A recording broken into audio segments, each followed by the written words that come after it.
প্রথম ঝলকেই কিন্তু একেবারে মন কেড়ে নেওয়ার মতো। কতটা কসরত করে কিন্তু এই যে স্ট্রাকচারগুলোকে সাজানো হয় এবছরের হাজরা পার্কে, সত্যি অসাধারণ লাগছে কিন্তু টোটাল। ভাবনা এবছরের শুদ্ধি, অনেক কিছু স্ট্রাকচার রেডি করে রাখা রয়েছে। এগুলো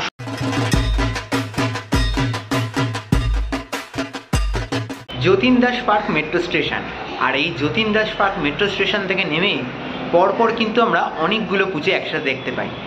দক্ষিণ কলকাতার বেশ কিছু হেভিওয়েট পুজো এই Jatin Das park metro station থেকে নেমেই আমরা প্রত্যেক বছর দেখে থাকি। আর আজকে আমি যতীন দাস পার্ক এরিয়াতে রয়েছি। এই এরিয়াতে মেট্রো থেকে নেমেই সর্বপ্রথম আমরা যে পুজোটি দেখে থাকি সেটি হলো হাজরা পার্ক দুর্গোৎসব। তাদের খুঁটি পুজোর সকল মুহূর্ত তোমাদের সাথে শেয়ার করেছিলাম, আর আজ চলে এসেছি হাজরা পার্কের এবছরের শারদোৎসবের প্রস্তুতি তোমাদের সাথে ঘুরে দেখাতে। তাদের এবছরের চমক, এবছরের ভাবনা কি রয়েছে বা কাজ কতদূর কি এগিয়েছে সবটা জানাবো আজকের এই ভিডিওতে, তাই স্কিপ না করে অবশ্যই পুরো ভিডিওটা দেখতে থাকো। Park gate number 1 metro station থেকে নেমেই আমরা চলে এসেছি একেবারে যতীন দাস পার্ক বা হাজরা পার্কের সামনে। এবছরের যে ব্যানারটি সেটি প্রথমেই দেখতে পাচ্ছি। এবছর 82তম বর্ষে হাজরা পার্ক পদার্পণ করলো। ভাবনা এবছরের শুদ্ধি, এবং ভাবনার দায়িত্বে রয়েছেন বা শিল্পের দায়িত্বে রয়েছেন শিল্পী বিমান সাহা, মাতৃরূপে পরিমল পাল। তো এই শুদ্ধি ভাবনাকে কেন্দ্র করে কিভাবে সেজে উঠছে এবছরের হাজরা পার্ক, একদম হাজরা পার্কের ভেতরটায় চলে এসেছি। এখানে এবার ভেতরে যাই, কাজ কতদূর কি এগিয়েছে সবটা করে দেখাবো। আচ্ছা, মেট্রো দিয়ে কিন্তু এটা হচ্ছে মূল এন্ট্রি হতে চলেছে। মূল এন্ট্রি দিয়ে একেবারে ঢুকে তোমরা যেমনটি দেখতে পাবে, এই হচ্ছে একেবারে মণ্ডপের প্রথমাংশ বা মণ্ডপের শুরু হচ্ছে এইখানটা থেকে। মণ্ডপের ভেতরে এবার যদি আমি ধীরে ধীরে প্রবেশ করি তাহলে কিন্তু মণ্ডপের যে ওপরের দিকটা মানে দারুণ লাগছে কিন্তু এক কথায়।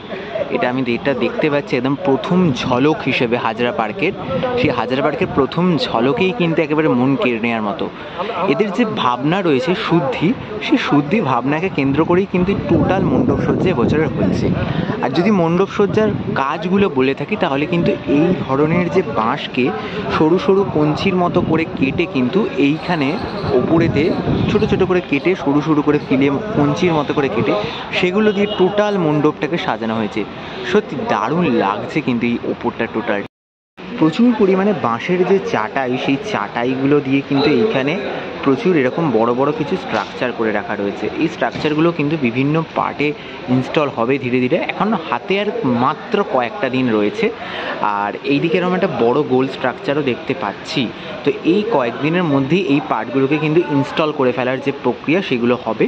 আর আবারও একবার ওপরের দিকটা দেখা, এখান থেকে উপরের দিকটা কিন্তু অসাধারণ লাগছে এক কথায়। উপরের মাঝখানে এই সিলিংয়ের পার্টটা ফাঁকা আছে, মানে এখানটা কোনো আলোর কাজও হতে পারে।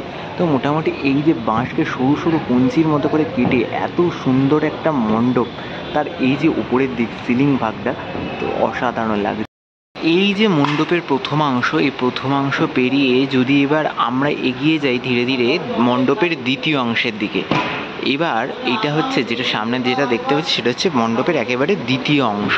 সেই দ্বিতীয় অংশে এসে আমরা কি দেখতে পাচ্ছি, দ্বিতীয় অংশে এসেও যেটা দেখতে পাচ্ছি এই ধরনের কিন্তু বাঁশের যে সরু কঞ্চি, এগুলোকে কিন্তু এরকম ছোট ছোট করে কেটে কেটে এগুলোকে বেঁধে মোনাই মতো করে এগুলোকে কিন্তু তৈরি করা হয়েছে। এরকম বহু সরু সরু কঞ্চি কাটা হয়েছে যেগুলোকে বেঁধে এরকম একদম বড় জালের মতো একটা স্ট্রাকচার তৈরি করা হয়েছে। আচ্ছা, এই যে জায়গাটি দেখতে পাচ্ছ তোমরা, সেই জায়গাটিতে কিন্তু মাতৃ প্রতিমা থাকবে। ঠিক এই যে সামনের যে ফাঁকা স্পেসটি রয়েছে, ফাঁকা স্পেসটিতে কিন্তু মাতৃ প্রতিমা থাকবে। আর এই জায়গাগুলিকেও কিন্তু এত সুন্দর করে এই বাঁশের যে কাঁচা কঞ্চিকে এত সুন্দর করে ব্যবহার করা যায়, এইভাবে এত সুন্দর একটি মণ্ডপ তৈরি হয়েছে এবছরের হাজরা পার্কে। সত্যি অসাধারণ লাগছে কিন্তু টোটালটা, মানে সরু সরু কঞ্চিকে বেঁধে বেঁধে কীভাবে একটা দারুণ মণ্ডপ, এবং লাল সুতো দিয়ে জিনিসগুলোকে বাঁধা হয়েছে, তো সেই জন্য আরও সুন্দর লাগছে এই জিনিসটা। বাঁশের কঞ্চি ঠিকই যে ব্যবহৃত হচ্ছে, তার সাথে সাথে এরকম মোটা আকৃতির বেশ কিছু বাঁশ এখানে আমি দেখতে পাচ্ছি, একদম মোটা মোটা বাঁশ। সেই মোটা মোটা বাঁশ রয়েছে, আরও সরু সরু কঞ্চি রয়েছে। এই সরু সরু কঞ্চিগুলোকে পাকিয়ে এরকম স্ট্রাকচার কিছু তৈরি করা হয়েছে। তার পাশাপাশি এদিকেও বেশ কিছু এরকম স্ট্রাকচার রেডি করে রাখা রয়েছে আপাতত।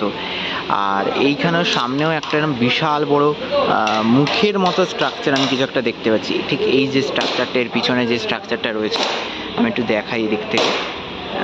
যদি খুব ভালো করে পেছন থেকে আমি যেটা লক্ষ্য করছি, কোনো চোখের মতো কিছু একটা পার্ট এখানটায় রয়েছে, মানে এটা কোনো মুখমণ্ডল হবে হয়তো।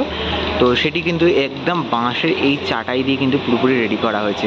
টোটাল জিনিসটা কিন্তু যখন সাজানো হবে দারুণ লাগবে। এই যে বাঁশের কঞ্চি দিয়ে বড় জালের মতো জিনিসটা তৈরি করা হচ্ছে, সেটা কিন্তু এখন রেডি হয়ে গেছে।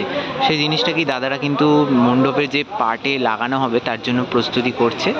এই যে নিয়ে যাওয়া হচ্ছে এখন, এবং এটিকে কিন্তু একটা মণ্ডপের পার্টেতে এখন লাগানো হবে, তার জন্য কিন্তু রেডি করা হচ্ছে।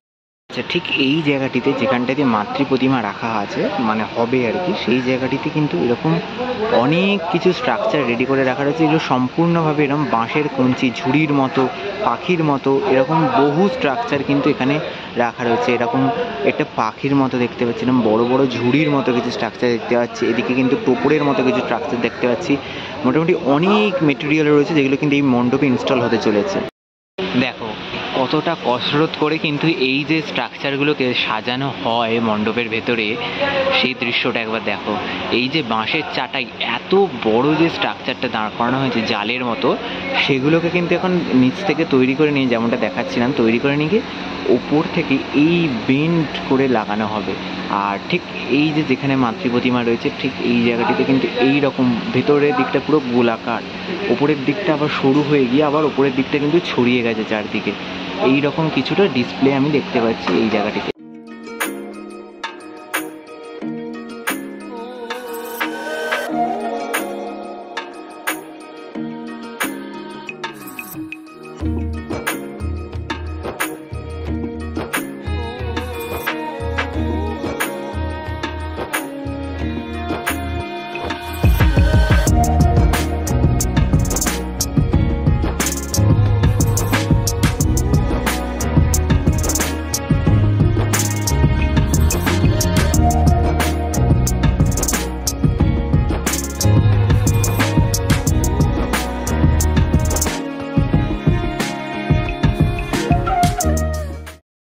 তাহলে আজকের এই ভিডিওতে তোমাদের সাথে এতক্ষণ হাজরা পার্ক দুর্গোৎসবের এবছরের যে শারদ উৎসবের প্রস্তুতি, সে প্রস্তুতি ঘুরে দেখাচ্ছিলাম।